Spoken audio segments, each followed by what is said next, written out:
Hello everyone, board one में आप सभी का स्वागत है। हम है विकास गुप्ता और आप हैं हमारे प्यारे प्यारे विद्यार्थीगण। तो कृपया ध्यान दीजिए बाबू, आज हम लोग वीडियो सीरीज के 19वें दिन में पहुंच चुके हैं और आज वही सामाजिक विज्ञान, हिंदी, संस्कृत और विज्ञान हम लोग पढ़ने वाले हैं। तो मैं आपको बता दूं कि आज हम लोग सामाजिक विज्ञान में इकोनॉमिक्स का यानी अर्थशास्त्र का चौथा लेसन पढ़ने वाले हैं। जो चैप्टर कौन सा है आप जानते हैं? बताइए तो कौन सा चैप्टर है? हमारी वित्तीय संस्थाएं चैप्टर का नाम है।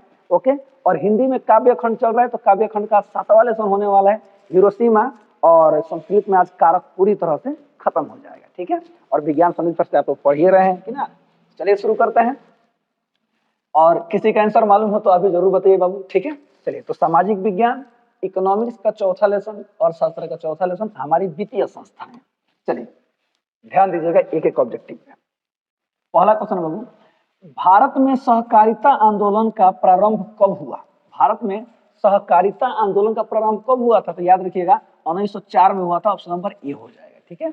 अगला क्वेश्चन है, प्रत्यक्ष कर के अंतर्गत निम्न में से किसे शामिल किया जाता है? देखिए प्रत्यक्ष कर दिया हुआ है, प्रत्यक्ष कर के अंतर्गत निम्न में से ये जो आयकर है ना, आय यानी आयकर को शामिल किया जाता है, ठीक है। अगला क्वेश्चन है, शेयर बाजार की नियामक संस्था है। तो याद रखिएगा शेयर बाजार की नियामक संस्था SEBI होता है, जिसका फुल फॉर्म क्या होता है बताइए तो? याद रखिएगा securities and exchange board of India होता है, ठीक है। ऑप्शन नंबर बी हो जाएगा। चलिए अगला क्वेश्चन है, नोबेल पुरस्कार से सम्मानित बांग्लादेशी अर्थशास्त्री हैं, यानी बांग्लादेश के ये अर्थशास्त्री जिनको नोबेल पुरस्कार मिला था, कौन थे? याद रखिएगा professor Mohammad Yunus. Option number C हो जाएगा, ठीक है। चलिए अगला क्वेश्चन है, भारत में कितने राष्ट्रीयकृत बैंक हैं? तो इस क्वेश्चन पे थोड़ा सा ध्यान दीजिएगा, ठीक है। समय के साथ कुछ चीजें बदलती रहती हैं, तो हम जो किताब में पढ़े हैं उस किताब में 14 गो है, लेकिन अभी करंट अगर डाटा देखा जाए तो अभी के समय में 12 गो राष्ट्रीयकृत बैंक है, याद रखिएगा, ठीक है। आपके एग्जाम में आता है तो 14 टिक कीजिएगा, किताब के अनुसार है, ठीक है। लेकिन अगर 12 ऑप्शन में है तो आप बेफिक्र होकर 12 भी टिक कर सकते हैं, ठीक है, आपको नंबर मिल जाता है। चलिए अगला क्वेश्चन है, गैर संस्थागत वित्त प्रदान करने वाला सबसे लोकप्रिय साधन है। ध्यान दीजिएगा, गैर संस्थागत वित्त प्रदान करने वाला सबसे लोकप्रिय साधन कौन सा है? तो याद रखिएगा महाजन है। ऑप्शन नंबर बी हो जाएगा। अगला है, इनमें कौन सा संस्थागत वित्तीय संस्थान है? संस्थागत वित्तीय संस्थान कौन होता है? तो व्यवसायिक बैंक। ऑप्शन नंबर ए हो जाएगा। अगला है, वाणिज्यिक बैंकों का राष्ट्रीयकरण कब हुआ था? कब हुआ था? याद रखिएगा 1969 में हुआ था। ऑप्शन नंबर बी हो जाएगा।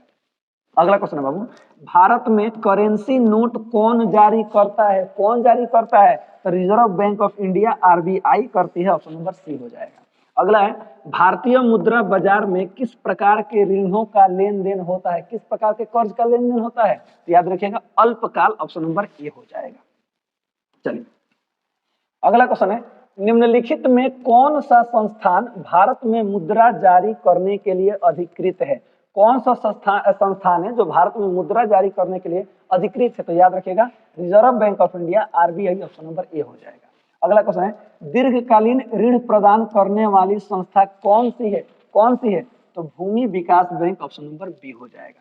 अगला है बाबू, भारत का केंद्रीय बैंक कौन सा है? भारत का केंद्रीय बैंक कौन सा है? तो वही है RBI, reserve bank of India. Option number C हो जाएगा।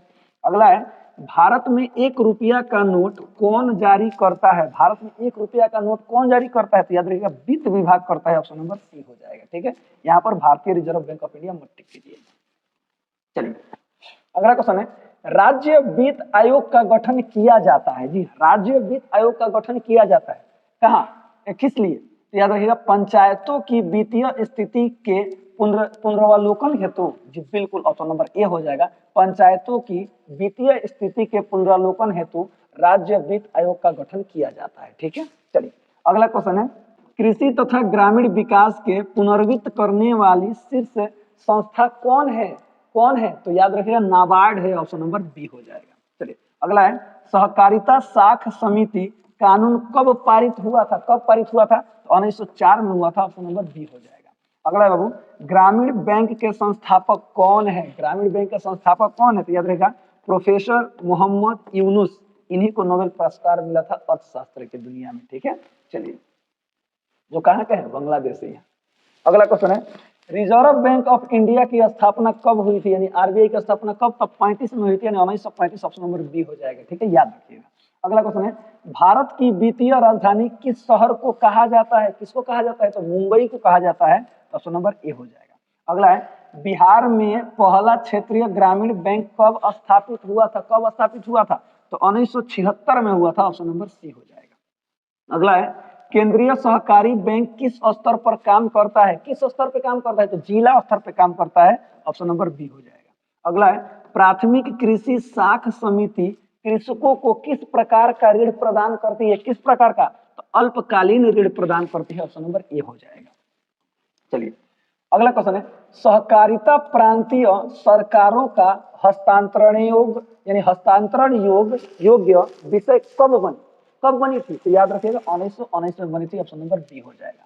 अगला है, क्षेत्रीय ग्रामीण बैंक की स्थापना कब की गई थी? यानी क्षेत्रीय ग्रामीण बैंक की स्थापना कब? तो 1975। ऑप्शन नंबर ए हो जाएगा। अगला है, निम्न में कौन सा खाता विशेष रूप से व्यापारियों के लिए है? चालू खाता, current account. Option number B हो जाएगा।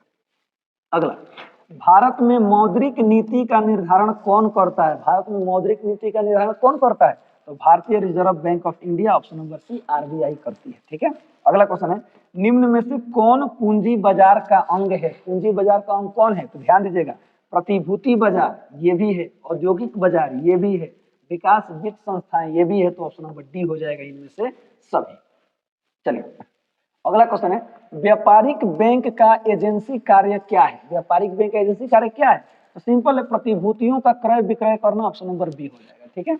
अगला क्वेश्चन है, सहकारिता का मूल तत्व क्या है? तो सहकारिता का मूल तत्व क्या होता है? ध्यान दीजिएगा, आपसी सहयोग भी होता है, स्वैच्छिक सदस्यता भी होती है, जनतांत्रिक संचालन भी होता है। ऑप्शन नंबर डी हो जाएगा इनमें से सभी। ठीक है। अगला क्वेश्चन है, निम्न में से किस बैंक की स्थापना पहले हुई? यानी कौन सा बैंक है इसमें जो सबसे पहले स्थापना हुआ था? तो याद रहेगा पीएनबी, पंजाब नेशनल बैंक की स्थापना सबसे पहले हुई थी इन सभी बैंकों में। ठीक है। अगला क्वेश्चन है, भूमि विकास बैंक को पहले किस नाम से जाना जाता था? यानी जो भूमि विकास बैंक है इसको पहले किस नाम से जाना जाता था? तो याद रखिएगा भूमि बंधक बैंक से जाना था। ऑप्शन नंबर सी हो जाएगा। ठीक है।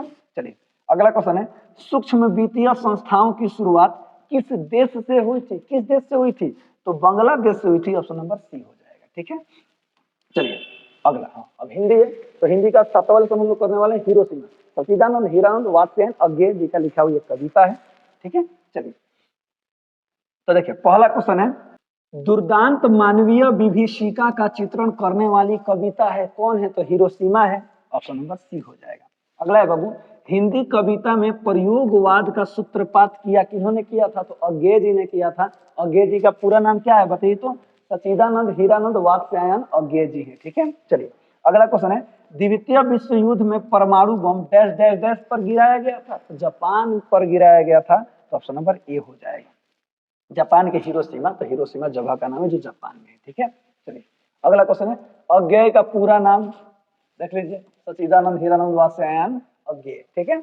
अगला है, तार सप्तक के संपादक थे प्रयोगवादी कवि कौन थे? अज्ञेय जी थे। तो यहाँ पे एक और क्वेश्चन मिल गया, अज्ञेय जी को प्रयोगवादी कवि भी कहा जाता है। ठीक है, याद रखिएगा। अगला क्वेश्चन है, हिरोशिमा किस देश में है? तो जापान में है। ऑप्शन नंबर सी हो जाएगा। अगला है, उगते हुए सूरज का देश किसे कहा जाता है? किसे कहा जाता है? जापान को कहा जाता है। ऑप्शन नंबर ए हो जाएगा। अगला है, नदी के द्वीप किस कवि की रचना है? तो हमारे सचिदानंद हीरानंद वात्स्यायन अज्ञेय जी की रचना है। तो ऑप्शन नंबर डी हो जाएगा। अगला है, सचिदानंद हीरानंद वात्स्यायन अज्ञेय के पिता का नाम क्या था? हीरानंद अज्ञेय जी था, सॉरी हीरानंद शास्त्री था। ऑप्शन नंबर बी हो जाएगा। ठीक है। तो हीरानंद शास्त्री याद रखिएगा। चलिए अगला क्वेश्चन है, धूप बरसी पर अंतरिक्ष में नहीं फटी। ध्यान दीजिएगा, कहाँ फटी? तो याद रखिएगा मिट्टी से। जी हाँ, मिट्टी से फटी। ये कविता की पंक्ति है। ऑप्शन नंबर सी हो जाएगा। ठीक है। चलिए अगला है, शेखरः एक जीवनी उपन्यास किसकी रचना है? तो सचिदानंद हीरानंद वात्स्यायन अज्ञेय जी की रचना है। ऑप्शन नंबर बी हो जाएगा। ठीक है। चलिए अगला है, एक बूंद सहसा उछली किसकी रचना है? तो वही है, अज्ञेय जी की रचना है। ऑप्शन नंबर ए हो जाएगा। अगला है, अज्ञेय का जन्म कब हुआ था? कब हुआ था? 1911 में हुआ था। ऑप्शन नंबर बी हो जाएगा। ठीक है। चलिए अगला क्वेश्चन है, हिरोशिमा शीर्षक कविता किसका चित्रण करती है? किसका चित्रण करती है? तो आधुनिक सभ्यता की दुर्दांत मानवीय विभीषिका का चित्रण करती है, ऑप्शन नंबर डी हो जाएगा। पहला क्वेश्चन यही था। चलिए, मैंने ये वाला था और क्वेश्चन में पूछ दिया था कौन सा कविता, ठीक है। अगला क्वेश्चन है हिरोशिमा शीर्षक कविता के कवि का नाम क्या है, तो सच्चिदानंद हीरानंद वासेन अज्ञेय जी हैं। अगला है पुष्पकरिणी किसकी रचना है, तो अज्ञेय जी की रचना है, ऑप्शन नंबर डी हो जाएगा। अगला है बाबू चिंता किसकी रचना है, तो अज्ञेय जी की रचना है, तो सच्चिदानंद हीरानंद वासेन अज्ञेय जी हो जाएगा, ऑप्शन नंबर सी हो जाएगा। चलिए, हाँ संस्कृत आ गया, तो संस्कृत आज पूरी तरह से कारक खत्म हो जाएगा, ठीक है। ध्यान दीजिएगा एक एक ऑब्जेक्टिव पे। देखो पहला क्वेश्चन है क्रिया को संपन्न करने वाला क्या कहलाता है, क्रिया को संपन्न करने वाला क्या कहलाता है, याद रखिएगा कर्ता कारक कहलाता है, ऑप्शन नंबर सी हो जाएगा, ठीक है। चलिए, अगला है काला ध्वनोर त्यंत संयोगे सूत्र का उदाहरण है, कौन सा है, तो याद कर लीजिएगा सह मासम व्याकरण अधीते अधीते, ऑप्शन नंबर सी हो जाएगा, ठीक है। अगला क्वेश्चन है परितः अव्यय के योग में कौन सी विभक्ति होती है, परितः अव्यय के योग में कौन सी विभक्ति होती है, तो याद रखिएगा द्वितीय विभक्ति होती है, ऑप्शन नंबर सी हो जाएगा, ठीक है। अगला क्वेश्चन है बाबू यवेभ्यो गाम वार्यति क्षेत्रे किस सूत्र का उदाहरण है, तो ध्यान दीजिएगा इसका ऑप्शन नंबर बी हो जाएगा वर्णाथाना मीप्सिता, ठीक है, वर्णाथाना मीप्सिता, ठीक है, ऑप्शन नंबर बी हो जाएगा। ओके, चलिए अगला क्वेश्चन है, हाँ आगे बढ़ते हैं। अगला क्वेश्चन बाबू रामेण पठः पठ्यते वाक्य में प्रथमा विभक्ति का प्रयोग किस सूत्र के अनुसार हुआ है, किस सूत्र के अनुसार हुआ है, याद रखिएगा उक्ते कर्मणि प्रथमा, ऑप्शन नंबर ए हो जाएगा। अगला क्वेश्चन बाबू वयम वेदम पठामः कर्तरी वाच्य का कर्म वाच्य में परिवर्तन करें, कर्तरी वाच्य कर्म वाच्य में परिवर्तन करने पे याद रखिए इसका हो जाएगा अस्माभि वेदः पठ्यते, ऑप्शन नंबर ए हो जाएगा, ठीक है। अगला क्वेश्चन है अस्पृहा पद का अर्थ है, अस्पृहा पद का अर्थ क्या होता है, याद रखिएगा इच्छा होता है, ऑप्शन नंबर सी हो जाएगा। अगला है बाबू साकाम अव्यय के योग में कौन सी विभक्ति होती है, साकाम अव्यय के योग में कौन सी विभक्ति होती है, तो तृतीय विभक्ति होती है, ऑप्शन नंबर डी हो जाएगा। चलिए अगला क्वेश्चन है रामे वनम गते मृतो दशरथ वाक्य में सप्तमी विभक्ति किस सूत्र से हुई है, किस सूत्र से हुई है, तो याद रखिएगा यस्य च भावेन भाव लक्षणम, ऑप्शन नंबर बी हो जाएगा, ठीक है। चलिए अगला है कर्मवाच्य और भाववाच्य के कर्ता में कौन सी विभक्ति होती है, कौन सी विभक्ति होती है, तृतीय विभक्ति होती है, ऑप्शन नंबर सी हो जाएगा। अगला है अधि उपसर्ग पूर्वक वश धातु के प्रयोग होने पर आधार की संज्ञा क्या होती है, क्या होती है, तो याद रखिएगा कर्म होती है, ऑप्शन नंबर सी हो जाएगा। अगला है बाबू आख्यातोपयोगे सूत्र का उदाहरण है, आख्यातोपयोगे सूत्र का उदाहरण क्या है, याद रखिएगा सह आचार्यात संस्कृतम अधीते, ऑप्शन नंबर सी हो जाएगा, ठीक है। अगला क्वेश्चन है संप्रदान कारक में कौन सी विभक्ति होती है, संप्रदान कारक में कौन सी विभक्ति होती है, जल्दी से बताइए, तो संप्रदान में चतुर्थी होती है, ऑप्शन नंबर सी हो जाएगा, ठीक है। चलिए अगला क्वेश्चन है करण कारक विधायक सूत्र कौन सा है, यानी करण कारक विधायक सूत्र कौन सा है, तो याद रखिएगा साधकतम करणम, ऑप्शन नंबर बी हो जाएगा, ठीक है। चलिए संस्कृत में कारक के कितने भेद है, तो संस्कृत में कारक के 6 भेद है, ऑप्शन नंबर सी हो जाएगा। अगला है संबोधन में कौन सी विभक्ति होती है, संबोधन में कौन सी विभक्ति होती है, तो प्रथमा होता है, ऑप्शन नंबर बी हो जाएगा, ठीक है, याद रखिएगा प्रथमा होता है संबोधन में। अगला क्वेश्चन है बाबू धिक के योग में कौन सी विभक्ति होती है, धिक के योग में कौन सी विभक्ति, तो द्वितीय विभक्ति होती है, ऑप्शन नंबर सी हो जाएगा, ठीक है। अगला है इज्जत का अर्थ है, इज्जत का अर्थ क्या होता है, तो थोड़ा होता है, ऑप्शन नंबर बी हो जाएगा। अगला है बालकः सिन्हात बिभेति किस सूत्र का उदाहरण है, किस सूत्र का उदाहरण है, तो ध्यान दीजिएगा भित्रार्थानाम भय हेतु, ऑप्शन नंबर सी हो जाएगा, ठीक है। चलिए अगला क्वेश्चन है बाबू अयम जटाभि तापसः ज्ञायते, यहाँ जटाभि में तृतीय विभक्ति किस सूत्र से हुई है, किस सूत्र से हुई है, तो याद रखिएगा इत्यम भूत लक्षणे, ऑप्शन नंबर ए हो जाएगा, ठीक है। अगला है तथा युक्तम चानिसिप्तम सूत्र का उदाहरण है, यही सूत्र का उदाहरण कौन सा है, याद रखिएगा सह ग्रामम गच्छन त्रिरण अस्पृशति, ऑप्शन नंबर बी हो जाएगा, ठीक है। चलिए अगला है सार्धम अव्यय के योग में कौन सी विभक्ति होती है, सार्धम अव्यय के योग में कौन सी विभक्ति होती है, याद रखिएगा तृतीय होती है, ऑप्शन नंबर सी हो जाएगा। अगला है बाबू वने वसति सिंह इस वाक्य में सप्तमी विभक्ति किस सूत्र से हुई है, किस सूत्र से हुई है, याद रखिएगा सप्तमयधिकरणे, ऑप्शन नंबर ए हो जाएगा, ठीक है। अगला है बाबू कर्म कारक में कौन सी विभक्ति होती है, कर्म कारक में कौन सी विभक्ति होती है, याद रखिएगा द्वितीय विभक्ति होती है, ऑप्शन नंबर बी हो जाएगा, ठीक है। चलिए हाँ आगे विज्ञान तो कारक खत्म हो गया, ठीक है। खूब बढ़िया से प्रैक्टिस कर लीजिए, ओके। और अब सभी सर से पढ़िए विज्ञान। तब तक के लिए हंसते रहे, मुस्कुराते रहे, गाते रहे, गुनगुनाते रहे। मिलते हैं अगले वीडियो में, तब तक के लिए जय हिंद। ए सर। हेलो एवरीवन, बोर्ड में आप सभी का स्वागत है। हमें संजू गुप्ता और आप हमारे प्यारे प्यारे विद्यार्थीगण। तो आज की इस क्लास में हम सभी प्रकाश का परिवर्तन और अपवर्तन संबंधित जो ऑब्जेक्टिव क्वेश्चन बच गए थे पिछले क्लास में, वो सभी ऑब्जेक्टिव क्वेश्चन कंप्लीट करेंगे लोग। यानी आज हम सभी परिवर्तन और अपवर्तन के जितने ऑब्जेक्टिव क्वेश्चन है सब खत्म कर लेंगे लोग, और अगले क्लास में अगले चैप्टर का ऑब्जेक्टिव क्वेश्चन देखेंगे लोग। चलिए क्लास शुरू करते हैं। जैसे आप यहाँ देख पा लिखा गया प्रकाश का अपवर्तन, तो पिछले क्लास में परिवर्तन वाला क्वेश्चन खत्म हुआ था, आज अपवर्तन कंप्लीट करेंगे। चलिए क्वेश्चन नंबर 1 दिया यहाँ पर, किसी बिंब का वास्तविक प्रतिबिंब समान आकार का प्राप्त करने हेतु बिंब को उत्तल लेंस के सामने कहाँ रखा जाता है। तो उत्तल लेंस के सामने वस्तु को कहाँ रखते हैं? फोकस दूरी के 2 गुना दूरी पर 2f पर रखते हैं। तो ऑप्शन देखते हैं कहाँ दिया, ऑप्शन दिया फोकस पर, गलत। बी दिया वक्रता केंद्र पर। तो ये देखिए एक्चुअली में 80 दिया अनंत प्रति तो होगा नहीं, ये भी नहीं होता, यानी ऑप्शन नंबर क्या होगा बी। तो इन चारों ऑप्शन के अनुकूल कौन सा ऑप्शन सही है? ऑप्शन नंबर बी सही है, ठीक है। परंतु वक्रता केंद्र पर कहना गलत है। यहाँ पे क्या होना चाहिए? फोकस का 2 गुना दूरी होनी चाहिए, ओके। अगला क्वेश्चन देखते हैं, एक उत्तल लेंस होता है सभी जगह समान मोटाई का, गलत। बीच की अपेक्षा किनारों पर मोटाई, भी गलत। सीधे किनारों की अपेक्षा बीच मोटाई, ऑप्शन नंबर सी होगा। कैसे देखिए, उत्तल लेंस में क्या होता है? बीच में मोटा होता है, किनारे पर पतला होता है, इसलिए किनारों की अपेक्षा बीच में मोटा था, बीच में मोटा है, ऑप्शन नंबर क्या होगा? सी टिक कर देंगे। अगला क्वेश्चन, किस लेंस के द्वारा सिर्फ काल्पनिक प्रतिबिंब बनता है? किसके द्वारा सिर्फ काल्पनिक बनता है? अवतल लेंस के द्वारा। इन ऑप्शन नंबर क्या होगा? ऑप्शन नंबर बी, तो बी टिक कर देंगे, ओके। चलिए चलते अगले क्वेश्चन पे। एक एंगस्ट्रॉम का मान क्या होता है? तो एक एंगस्ट्रॉम में कितना होता है? 10 का पावर -10 मीटर।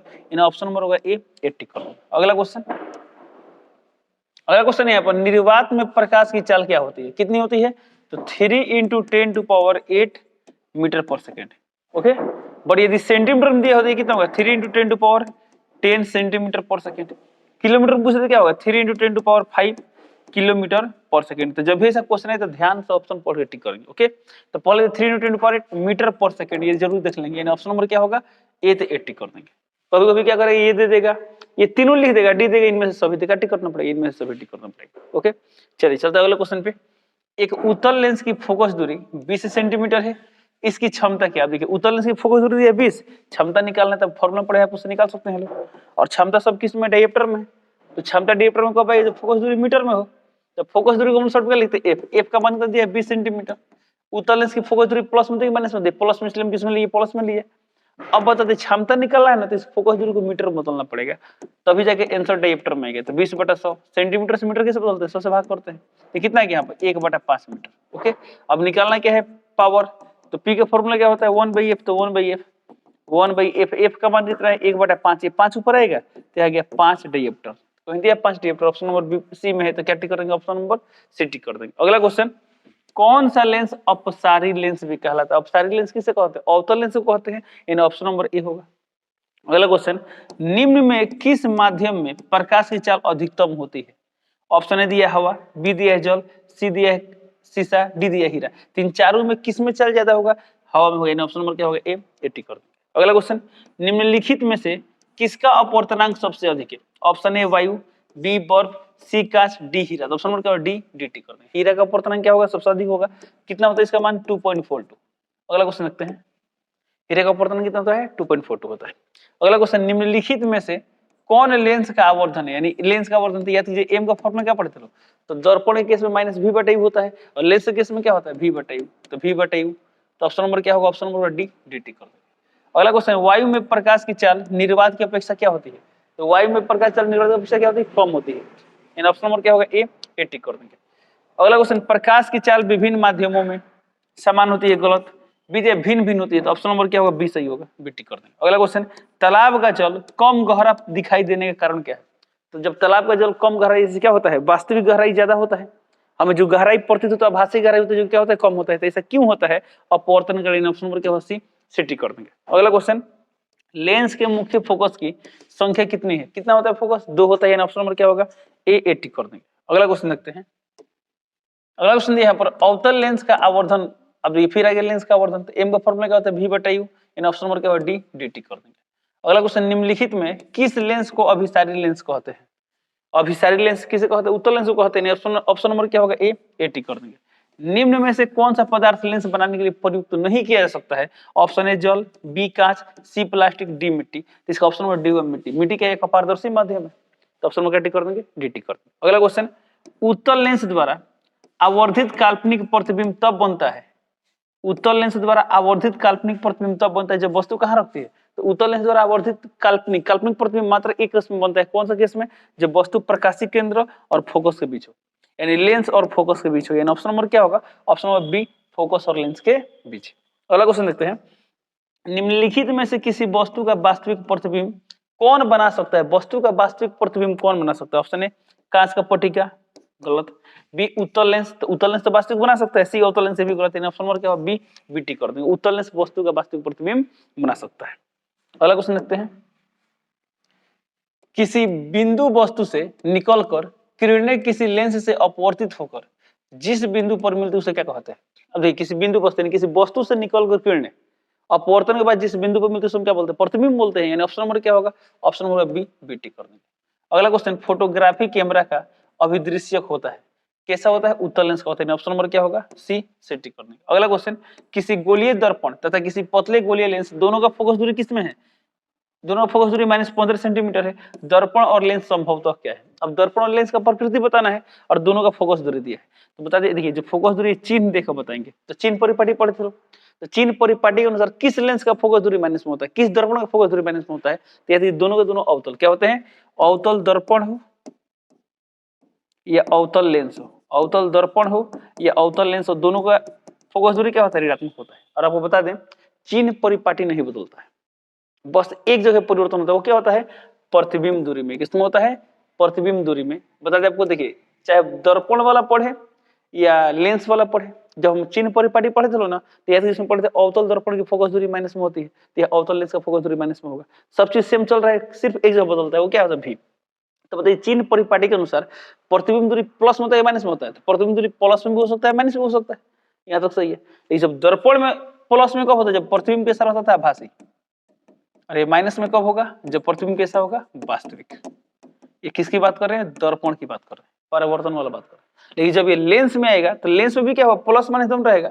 लेकिन लेंस के केस में प्लस में कब होता है? जब प्रतिबिंब बनता है वास्तविक। माइनस में कब होता है? जब प्रतिबिंब बनता है आभासी। ओके, अब बाकी सब सेम रहता है। तो बता दें आपको, अवतल दर्पण का फोकस दूरी माइनस में था, तो अवतल लेंस का भी क्या होगा? माइनस में होगा। तो बोला गया -15 सेंटीमीटर, तो इसका मतलब क्या होगा? दर्पण भी अवतल और लेंस भी अवतल। ये ऑप्शन नंबर क्या होगा? सी, सी करेंगे। दोनों को दोनों क्या होगा? अवतल। दर्पण और लेंस दोनों क्या होंगे? अवतल होंगे। अगला क्वेश्चन, शब्दकोश के छोटे अक्षर को पढ़ने के लिए किस लेंस का उपयोग करना पसंद करेंगे? और शब्दकोश का छोटा अक्षर पढ़ना है, उसे पढ़ने के लिए वह लेंस यूज करें जो छोटे वस्तु का बड़ा प्रतिबिंब बनाए। तो छोटे वस्तु का बड़ा प्रतिबिंब कौन बनाता है? उत्तल लेंस बनाता है। टी कंफर्म उत्तल लेंस होगा, तो ऑप्शन नंबर बी कैंसिल की, यहाँ पर उत्तल लेंस का बात किया है। डी कैंसिल की, यहाँ पर उत्तल लेंस का बात किया है। अब हमको चुनाव करना है, तो ऑप्शन नंबर ए ना तो ऑप्शन नंबर सी। अब इन दोनों में बेहतर काम कौन करेगा? जिसकी क्षमता ज्यादा, जिसकी क्षमता ज्यादा वो ज्यादा बेहतर काम करेगा। तब देखिए, 50 सेंटीमीटर फोकस दूरी क्षमता ज्यादा, 5 सेंटीमीटर फोकस दूरी क्षमता ज्यादा। तो हम लोग पढ़े P इक्वल टू क्या पढ़े? 1/f। तो जब फोकस दूरी ज्यादा है तो पावर कम, और जब फोकस कम तो पावर ज्यादा। पावर ज्यादा किसका हो? जिसका फोकस कम हो। तो फोकस कम 5 है कि 50 है? 5 सेंटीमीटर वाला फोकस कम, तो पावर होगा ज्यादा। यानी ऑप्शन नंबर क्या होगा? सी, तो सी टी करेंगे। ओके, अगला क्वेश्चन देखते हैं, प्रकाश का चाल न्यूनतम होता है। ऑप्शन ए निर्वात में, बी जल में, सी वायु में, डी कांच में। इन चारों ऑप्शन में किस ऑप्शन में प्रकाश का चाल न्यूनतम यानी सबसे कम होगा? तो जिसका अपवर्तनांक ज्यादा उसमें चाल कम, तो निर्वात में तो चाल अधिकतम होता है, तो ऑप्शन होगा नहीं। अब 3 को में चूज करना है। वायु में भी नहीं होगा, वायु में क्या होता है? निर्वात से थोड़ा सा कम हो जाता है चाल, ये भी खत्म। अब जल और कांच में किस में चाल कम होगा? तो बताइए, जल और कांच में किसका अपवर्तनांक ज्यादा है? कांच का अपवर्तनांक ज्यादा होता है, इसका अपवर्तनांक लगभग 1.5 होता है और जल का 1.33 होता है। तो अपवर्तनांक ज्यादा तो चाल कम। ऑप्शन नंबर क्या होगा? डी, तो डी टिक कर दो। ओके, आप लोग पढ़ेंगे अपवर्तनांक म्यू इक्वल टू क्या पढ़ेंगे? सी बाई भी। निरपेक्ष अपवर्तनांक की बात कर रहे हैं। अब सोचिए, जब अपवर्तनांक का मान ज्यादा तो चाल का मान क्या होगा? माध्यम में कम ही ना होगा। यानी ऑप्शन नंबर क्या होगा? डी, डी टिक कर देंगे। अगला क्वेश्चन देखते हैं। अगला क्वेश्चन यहाँ पर, एक पारदर्शी गोलीय कवच की बाहरी त्रिज्या 20 सेंटीमीटर, भीतरी त्रिज्या 19.8 सेंटीमीटर, त्रिज्यीय आपतित प्रकाश के लिए यह कैसा व्यवहार करेगा? ऐसा क्वेश्चन आपको नहीं करना। ओके, बट इसका आंसर क्या होगा? ऑप्शन नंबर डी होगा, तो डी टिक कर देगा। अवतल लेंस की भांति व्यवहार करेगा। अगला क्वेश्चन, निम्न में कौन लेंस की क्षमता का मात्रक है? तो लेंस की क्षमता का मात्रक क्या होता है? डायप्टर होता है। ऑप्शन ए जूल, विदिया, वाट, सी, डायप्टर। तो ऑप्शन नंबर टिक करेंगे, सी टिक करेंगे। अगला क्वेश्चन, एक और बता दीजिए, डेप्टर को हम क्या लिख सकते हैं, मीटर इनवर्स भी लिख सकते हैं। तो कभी कभी ऑप्शन में ऐसा भी आ जाता है मीटर इनवर्स, क्योंकि पी का फॉर्मूला क्या होता है 1/f, फोकस का सही मात्रा होता है मीटर, इसको हम लिख सकते हैं ना 1/मीटर, 1/मीटर बने क्या हुआ मीटर इनवर्स। ये किसके इक्विवेलेंट होता है, एक डायप्टर को हम लिख सकते हैं 1/1 मीटर बराबर हो जाएगा 1 मीटर इनवर्स। ओके, अगला क्वेश्चन, किसी लेंस द्वारा उत्पन्न आवर्धन, आवर्धन का SI मात्रक क्या है, तो आवर्धन का फॉर्मूला क्या होता है H'/H, ऊपर प्रतिबिंब की ऊंचाई, नीचे वस्तु की ऊंचाई, ये भी ऊंचाई, दोनों का मात्रक से, मात्रक दोनों का सेम है तो कट जाएगा, तो कटेगा कुछ नहीं बचेगा, यानी क्या होगा मात्रकहीन हो गया। ऑप्शन नंबर क्या होगा डी, मात्रक विहीन, यानी यूनिटलेस होगा। ओके, अगला क्वेश्चन, किसी माध्यम के अपवर्तनांक का मान होता है, तो म्यू का फॉर्मूला क्या होता है sin I/sin r, तो sin I/sin r को हिंदी ऑप्शन नंबर बी में दिया था, क्या टिक करेंगे ऑप्शन नंबर बी टिक कर देंगे। अगला क्वेश्चन, प्रकाश के अपवर्तन कितने नियम है, कितने नियम है, 2 नियम है, यानी ऑप्शन नंबर क्या होगा बी टिक कर देंगे। लेंस की क्षमता का SI मात्रक, देखिए सेंटीमीटर इनवर्स गलत, SI मात्रक है तो सेंटीमीटर तो होगा नहीं, मीटर तो ये भी गलत, सी सेंटीमीटर ये भी गलत, डी है डायप्टर, तो ऑप्शन में क्या टिक करेंगे डी टिक करेंगे। अगला क्वेश्चन दिया यहाँ पर, हीरे का अपवर्तनांक कितना होता है, 2.42 होता है, ऑप्शन नंबर क्या होगा ऑप्शन नंबर डी, तो डी टिक कर देंगे। निम्न में से किस लेंस की फोकस दूरी धनात्मक होती है, लेंस बोला है तो कौन सा लेंस, तो चाहे वो लेंस हो या दर्पण हो, चिन्ह परिपाटी के अनुसार फोकस दूरी सेम कम करता है, तो उत्तल दर्पण और उत्तल लेंस की फोकस दूरी क्या होती है, धनात्मक होती है, यानी ऑप्शन नंबर क्या होगा ऑप्शन नंबर होगा बी, बी टिक कर देंगे। विरल माध्यम से सघन माध्यम में जाते हुए किरण मुड़ जाती है, जब किरण विरल से सघन में आती है तो क्या होता है, अभिलंब की ओर मुड़ती है कि अभिलंब से दूर भागती है, तो जब विरल से सघन में आती है तो अभिलंब की ओर मुड़ती है, यानी ऑप्शन नंबर क्या होगा ऑप्शन नंबर होगा ए, टिक कर देंगे। अगला क्वेश्चन, चिन्हों की निर्देशांक परिपाटी में धनात्मक फोकस दूरी होती है, धनात्मक फोकस दूरी किसकी होती है, ऑप्शन है उत्तल लेंस की, जी बिल्कुल होती है उत्तल लेंस की। आगे देखते हैं उत्तल दर्पण का भी होता है, ये तो नहीं होगा, तो डी दिया है ए और बी दोनों, तो ऑप्शन का टिक करेंगे डी टिक करेंगे। इसलिए एग्जाम में चारों ऑप्शन ध्यान से पढ़ने के बाद ही टिक करना चाहिए। अगला क्वेश्चन, सघन माध्यम से विरल माध्यम में गमन करने पर आपतन कोण I और अपवर्तन कोण R में क्या संबंध है, तो सबसे आगे सिचुएशन पढ़िए, सिचुएशन के अनुसार फोटो बनाइए, आपको आंसर मिल जाएगा। तो सघन माध्यम से विरल माध्यम, चलिए ये मान लेते हैं कौन सा माध्यम है, सघन माध्यम, ये कौन सा माध्यम है, विरल माध्यम, यहाँ पर मान लीजिए अभिलंब, यहाँ पर एक किरण आ रहा है। अब जब कोई प्रकाश किरण सघन से विरल में आता है तो क्या होता है, अभिलंब से दूर भागता है, तो इसका रास्ता ये था, अब यहाँ दूर भागेगा, थोड़ा सा इधर शिफ्ट होगा, ध्यान देंगे, ठीक है। तो ये वाला है, तो ये पूरा क्या है आर है, ये वाला क्या है आर है, तो आई से आर बड़ा है छोटा है, बड़ा है, यानी यहाँ पर क्या होगा आर का मान आई से बड़ा है, आर का मान आई से बड़ा, ऑप्शन नंबर किसमें सी में, तो सी टिक करेंगे। ओके, तो सघन से विरल मान पर क्या होता है आर का मान ज्यादा है, क्योंकि वो अभिलंब से दूर भागेगा, एक रहता है विरल से सघन में आ रहा है तो थोड़ा सा नजदीक आता है, यानी आर का मान घट जाता है, तो इसका ऑप्शन क्या होगा सी, सी टिक करते हैं। अगला क्वेश्चन, निर्देशांक चिन्ह परिपाटी में सभी दूरी मापी जाती है, सभी दूरी कहां से मापते हैं, ध्रुव से मापते हैं, वक्रता के ध्रुव से हो गया, ऑप्शन नंबर क्या बी, बी टिक कर देंगे। निर्देशांक चिन्ह परिपाटी में सभी दूरी कहां से मापी जाती है, ध्रुव से मापी जाती है। लेंस से तो कहां से मापेंगे, प्रकाशिक केंद्र से मापेंगे, ठीक है, बट इसमें लेंस उसका बात नहीं किया है, तो वक्रता केंद्र तो होगा नहीं, फोकस होगा नहीं, तीसरे ऑप्शन नंबर का टिक करेंगे बी टिक करेंगे। ओके, अगला क्वेश्चन देखते हैं। अगला क्वेश्चन दिया है, कांच की एक समांतर पट्टिका पर श्वेत किरण तिरछी आपतित होती है, निम्नलिखित में कौन प्रथम अपवर्तन के साथ घटित होगा, विचलन, पूर्ण परावर्तन, बण विक्षेपण। देखिए, तो चूंकि कांच का आयताकार पट्टिका है तो पूर्ण परावर्तन नहीं हुआ, क्यों, एक और बात, पूर्ण आंतरिक परावर्तन पढ़े थे लोग, तो पूर्ण परावर्तन कब होता है, जब प्रकाश की किरण सघन से विरल की ओर जाता है तब हो सकता है, कब, जब आपतन कोण का मान क्रांति कोण से अधिक होता है तब। अब यहाँ देखिए क्या दिया है, समांतर पट्टिका श्वेत किरण तिरछी आपतित हो रही, हालांकि कहां से ये नहीं दिया है, और कोई बात नहीं, बड़ विक्षेपण तो होगा नहीं, प्रिज्म रहता तो हो जाता है, तो इसका ऑप्शन नंबर क्या, ये विचलन तो कंफर्म होगा, जब तिरछा रहता क्या हो रहा है, विचलन होगा, कैसे, ये मान लीजिए कांच का आयताकार से लेब है, यहाँ प्रकाश किरण तिरछी आ रही है, तब आएगा तो क्या होगा, विरल से सघन मारते क्या अभिलंब की ओर मुड़ेगा, अभी हम मुड़े तो विचलित होगा नहीं हुआ, देखिए प्रथम अपवर्तन, यहाँ भी अपवर्तन, यहाँ भी अपवर्तन, लेकिन इसमें क्या बोला प्रथम अपवर्तन, तो इसका रास्ता था ये, अभी आगे यहाँ पर यहाँ इतना विचलन हो गया, विचलन को हम लोग क्या लिखते हैं, डेल्टा लिखते हैं, डेल्टा लिखते हैं या डी लिखते हैं, विचलन को याद कीजिए। ओके, तो विचलन हो गया, ऑप्शन नंबर क्या होगा ए, टिक कर देंगे। अगला क्वेश्चन, वायु का निरपेक्ष अपवर्तनांक वास्तव में होता है, निर्वात का निरपेक्ष अपवर्तनांक 1 होता है, वायु क्या होता है 1 से थोड़ा सा ज्यादा होता है। ओके, यानी ऑप्शन नंबर क्या होगा, ऑप्शन नंबर बी 1 से अधिक। ओके, अगला क्वेश्चन, प्रकाश की किरण को मोड़ने की क्षमता को कहते हैं, प्रकाश की किरण को मोड़ने की क्षमता को हम लोग क्या बोलते हैं, लेंस की क्षमता कहते हैं, ऑप्शन नंबर क्या होगा, ऑप्शन नंबर होगा ए, टिक कर देंगे। अगला क्वेश्चन, वायु में अभिसारी लेंस है, वायु में अभिसारी लेंस, ऑप्शन ए कांच का अवतल लेंस, गलत, कांच का समतल, गलत, यदि यह है कांच का उत्तल लेंस, ऑप्शन नंबर क्या होगा सी, टिक कर देंगे। उत्तल लेंस क्या होता है, अभिसारी की तरह काम करता है। अब सर यहाँ पर वायु में क्या है दिया, तो इसका भी पीछे एक रीजन है। क्या रीजन है आप आगे क्लास में पढ़ेंगे। अब बताते मान लीजिए यहाँ पर क्या है, ये कौन सा लेंस है, उत्तल लेंस है ना, उत्तल लेंस। ये चलिए मान लीजिए कांच का, किसका बना हुआ, कांच का है, तो इसका अपवर्तनांक कितना होता है 1.5, ध्यान देंगे। और इसको कहाँ रखे, हवा में रखे हैं, तो हवा का अपवर्तनांक कितना है, लगभग हम 1 मान लेते हैं। तो जब ये है ना विरल माध्यम रखें तो उत्तल की तरह काम कर लेगी। यदि इसको हम इससे अधिक सघन माध्यम रख दें, मान लीजिए एक द्रव है, उसका अपवर्तनांक 1.7 दिया है, और जब इसको उसमें रख देंगे ना, तब ये उत्तल की तरह काम नहीं करेगी, अवतल की तरह काम करने लगेगा। तो ये सब कॉन्सेप्ट आप आगे क्लास में 12 क्लास में पढ़ेगा लोग, क्योंकि 12th में ऑप्टिक्स पढ़ना है, इसलिए यहाँ पर लिखा है वायु में। यदि यहाँ पर माध्यम चेंज करें तो नेचर भी चेंज हो सकता है। जैसे कि इसका अपवर्तनांक कितना है 1.5, इसको 1.5 वाला अपवर्तनांक में रख देंगे ना, यह कांच की तरह, यानी कांच के एक आयताकार स्लेब की तरह कार्य करने लगेगा। जब इसको 1.5 से अधिक वाला में रखेंगे ना, तो उत्तल लेंस है परंतु अवतल लेंस की तरह बिहेव करने लगेगा, इसलिए यहाँ पर दिया वायु। तो वायु का अपवर्तनांक क्या होता है, कांच से कम ही होता है।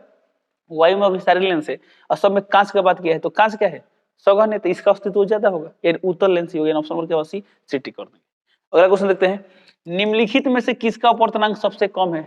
ऑप्शन ए तारपीन, बी बेंजीन, सी पानी, डी केरोसिन। अभी सवाल आप तभी बता पाएंगे जब सबका अपवर्तनांक पता हो। इन सबका अपवर्तनांक अब किताब में लिखा गया है, तो आप बता दी। इसमें ऑप्शन नंबर क्या होगा सी पानी। पानी का अपवर्तनांक इन सबके तुलना में क्या होगा, कम होगा। इसका कितना होता है, मान 1.33 होता है। अब बाकी किसी का भी जाकर देखिए 1.33 से क्या होगा, ज्यादा। चलिए चलते अगले क्वेश्चन पे। ओके, क्वेश्चन कंप्लीट हुआ। इस प्रकार अगर क्या होता है, परावर्तन और अपवर्तन से रिलेटेड जितने भी ऑब्जेक्टिव क्वेश्चन थे सब कंप्लीट हो गए। चलिए इसी साथ वीडियो कंप्लीट करते हैं, मिलते हैं अगले क्लास में, तब तक के लिए जय हिंद।